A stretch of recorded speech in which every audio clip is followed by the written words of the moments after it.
Hello everyone, good morning. কেমন আছো তোমরা সবাই? আশা করি তোমরা সবাই ভালো আছো আর আমিও খুব ভালো আছি।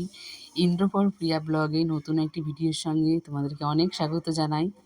তো সকালবেলা সব বাসি কাজগুলো কমপ্লিট হয়ে গেছে। তারপরে এসে গেছি সকালে একটু দুজনে ছাতু খাবো বলে। তো ওর জন্যই ছাতুটা করছি। ফার্স্টে সবার আগে আমি খেয়ে নিয়েছি। কারণ ঘুম থেকে আমি অনেক তাড়াতাড়ি ঘুম থেকে উঠেছি। তো ও একটু দেরি করে ঘুম থেকে উঠেছে, তারপরে বলল আজকে একটু ছাতু করে দাও। তো ছাতুটা খুব একটা খাওয়া হয় না সবসময়। ঘরে থাকলেও না ইচ্ছে করে না খেতে। আর একেক সময় আমার না একটু মানে কী বলবো, অলস অলস ভাব লাগে। নিজের জন্য তো করে খেতে একটু ইচ্ছে করে না, কিন্তু যখন বলে খাওয়ার কথা তখনই আমার একটু মনে পড়ে, তখনই একসাথেই খাওয়া হয়। তো ওদিকে সকালের খাওয়া দাওয়া বলতেই ছাতুটা খেয়েছি, তারপরে এসে গেছি রান্নাঘরে। তো রান্নাঘরের তো সকালবেলাটা একটু তাড়াহুড়োর মধ্যে খুব কাটে, কারণ সকালবেলা খাওয়া দাওয়া থাকে, তারপরেও আবার অফিসে নিয়ে যায়, সেই খাবারটা রান্না করতে হয়। রান্নার আজকের মেনু হচ্ছে কুমড়োর ডাঁটা দিয়ে আলু দিয়ে বাটা মাছের ঝোল, আর হচ্ছে এই যে মাম্মামের জন্য এখানে 2 পিস মাছ রান্না করছি, যেহেতু আজকে ডাল রান্না করিনি। তো মাম্মাম কী দিয়ে ভাত খাবে, তো ভাবলাম যে আজকে মাছের ঝোলটা একটু অল্প করে দিই। তো এরকমই মাঝে মাঝে আমি করি। তো এটা একটু তেলটা একটু বেশি লাগছে। কারণটা হচ্ছে এই তেলেই মাছটা ভেজেছিলাম, তো তেলটা একটু বেশি হয়েছে, তো আর নামিয়ে রাখিনি। আর আমার মনে হয় যে মাছ ভেজেছি সেই তেলটায় যদি মাছ রান্না না করি তাহলে একটুও ভালো লাগে না খেতে, আর সেটা টেস্টিও লাগে না। তো সবসময় আমি মাছ যেই তেলে ভাজি সেই তেলেই, এক্সট্রা তরকারি করলে সেটা আমি পরে করি। কিন্তু আর মামামের জন্য মাছটাতে বেশি কিছু দিই না, একটা টমেটো দিই আর তার সঙ্গে ছোট্ট একটা পেঁয়াজ দিই, তার সাথে একটু ফোড়নে একটু জিরে দিই, গোটা জিরে দিয়ে দিই। আর যে একটু শুকনো লঙ্কার গুঁড়ো যেটা থাকে সেটা দেওয়া ঠিক নয়, তবুও আমি দিই একটাই কারণে, কারণ ও এখন একটু একটু করে বড় হচ্ছে, আর ঝাল যদি না খায় তো সেই অভ্যাসটা ওর মধ্যে হবে না। ভুলটা হয়েছে একটা কারণে, কারণ আমি তো ডেইলি ব্লগ দিই না, আমি দিই একদিন পর পর। তো এই জন্য আমি আগের থেকে ব্লগটা শ্যুট করে রাখি, তারপরে আমি ভয়েস দিই, তখন না একটু ভুলে যাই। মানে আগের দিন কী করেছি সেটা মনে থাকে, কিন্তু তার আগে কী করেছি সেটা ভুলে যায়, এই জন্য একটুখানি ভুল হয়ে যায়। তো ওইদিকে আমাদের খাওয়া দাওয়া কমপ্লিট হয়ে গেছে, ও খেয়ে অফিস চলে গেছে, আবার ওকে টিফিন দিয়েও দিয়েছি। তারপরে আমি আবার ঘরের কাজগুলো করা শুরু করেছি, যেহেতু ঘর মোছা হলেই তো কাজ শেষ। আর আজকে সকাল থেকে একটু মনটা ফ্রি ফ্রি ছিল আর খুব আনন্দে কাজ করছিলাম, কারণ রাতের বেলা মানে সকালে হাজব্যান্ড বলে গেছে যে রাতের বেলা একটু নবদ্বীপ যাবে, যেহেতু ওর একটা গিফট নেওয়ার আছে বলতেও জামাই ষষ্ঠীর আগে জামাই ষষ্ঠীর উপহার।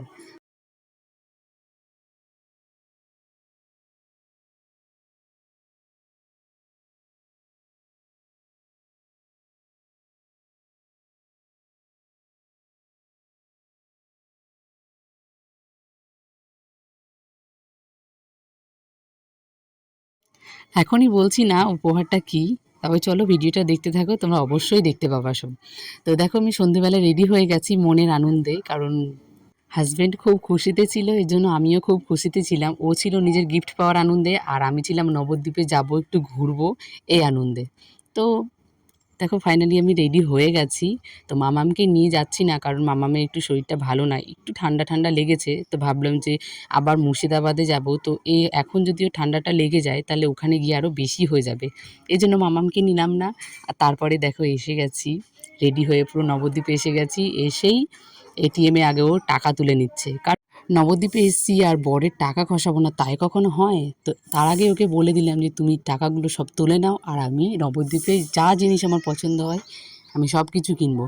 তো বর আমার ওপর একটু রেগেই গেছিলো প্রথমে, তারপরে একটু মাথাটা ঠান্ডা করার জন্য বললাম যে নাও, বেশি কিছু তুলতে হবে না, অল্প একটু তোলো তাহলেই আমার হয়ে যাবে, আমার বেশি কিছু লাগবে না।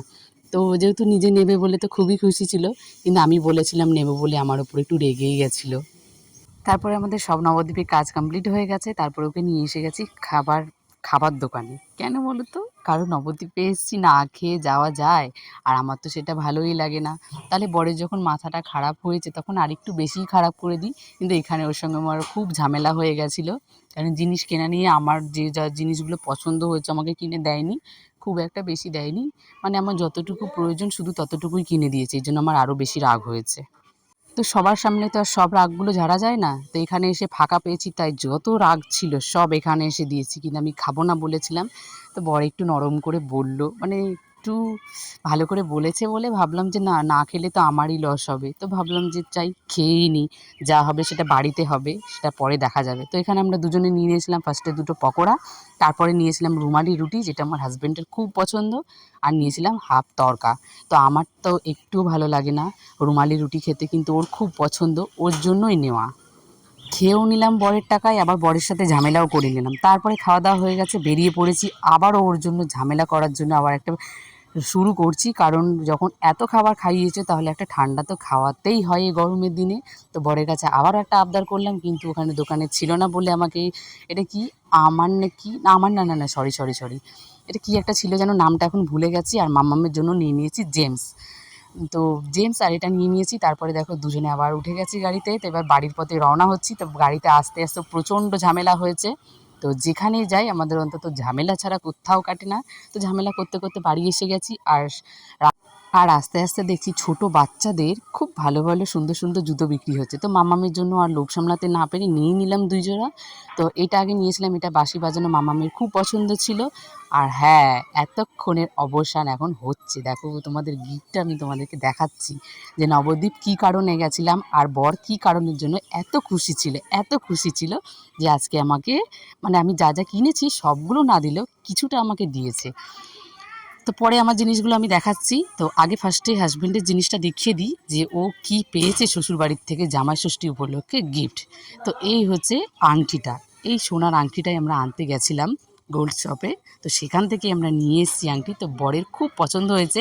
এই আংটির পুরো পুরো অনেক কাহিনি আছে, কিন্তু দোকানটা একেবারে ওদের ব্যবহার খুব বাজে, খুব বাজে। কেন বললাম যে দোকানদারের ব্যবহারটা খুব বাজে, মানে আমরা এই আংটিটা পুরো আমাদের 3টে মাস লেগেছে, একটা মাস না। প্রথমে দিয়ে এসেছিলাম, তো সেই আংটিটা আমার হাজব্যান্ড, খুব ভালো ডিজাইন ছিল। তো সেখানে আমাদের দুজনের নামও লেখানোর কথা ছিল। তো সেই জায়গাতে ওটা তো হয়নি, নাম তো লেখেইনি, বরং ছোট ছিল আংটিটা। তো সেটা আর নেওয়া হয়নি। তারপরে আমরা আবার বানাতে দিই। তো সেখানে বানাতে গিয়ে আমরা যতটা রেঞ্জের মধ্যে দিয়েছিলাম তার থেকে অনেকটা বেশি করে দিয়েছিল। আমাদেরকে যা বলেছিল তার থেকে অনেক বেশি হয়ে গেছিলো। এই জন্য দোকানদারের সঙ্গে দুটো কথা হয়েছে। তো কি করব, জিনিসগুলো যখন দিয়েছি মানে বানাতে, সেটা তো আমাদেরকে নিয়ে আসতেই হবে। তো কষ্ট হলো, সেটা তো নিয়েই এসেছি। তো এটাই ছিল, কিন্তু খুব আনন্দ ছিল আমার হাজব্যান্ড, যে ওর ইচ্ছে যে একটা সোনার আংটি থাকবে। তো চেনও আছে, যেহেতু আমার বাপের বাড়ি থেকে ওকে দিয়েছিল। তো কিন্তু আংটিটা তখন বিয়ের সময় দিতে পারেনি। তো এই জন্য জামাই ষষ্ঠীর আগেই আংটিটা দিয়ে দিল। তো দেখেছো আমি একটা বাইরে গেছি আর আমার ঘর দুয়ারের কী অবস্থা। এই কাজগুলো করতে আমি এখন আর করব না, কারণ ভালো লাগছে না গরমের মধ্যে, এগুলো কালকে করব। তো তার আগে আমি দেখিয়ে দিই মাম্মামের জন্য যে 2 জোড়া জুতো এনেছি সেটা। আর আমার জন্য নিয়ে এসেছি একটা নেল পালিশ আর একটা হেয়ার বেল্ট, যেটা আমার খুবই প্রয়োজনীয় জিনিস, কারণ আমার সব সময় লাগে হেয়ার বেল্টটা। আর নেল পালিশ, আগে তো নেল পালিশ পরতে খুব ভালোবাসতাম, এখনও ভালোবাসি, বাট সময় হয় না। তো দেখো আমার জন্য এই ট্রেন্ডিং জুতোটা নিয়ে এসেছি, যেটা সবার কাছে দেখি। তো চলো বন্ধুরা, আজকের মতো ভিডিওটা এখানেই শেষ করছি। ভালো লাগলে একটা লাইক করো, কমেন্ট করো, আর আমার চ্যানেলে যদি নতুন হয়ে থাকো তাহলে প্লিজ চ্যানেলটাকে সাবস্ক্রাইব করে দিও। আর কমেন্টে অবশ্যই জানাবা যে আজকের ভিডিওটা তোমাদের কেমন লেগেছে। তো চলো আজকের মতো এখানেই, সবাইকে টাটা, গুড নাইট, সবাই ভালো থেকো আর সুস্থ থেকো। আবারও দেখা হচ্ছে নতুন একটা ভিডিওর সঙ্গে, ততক্ষণের জন্য বাই বাই।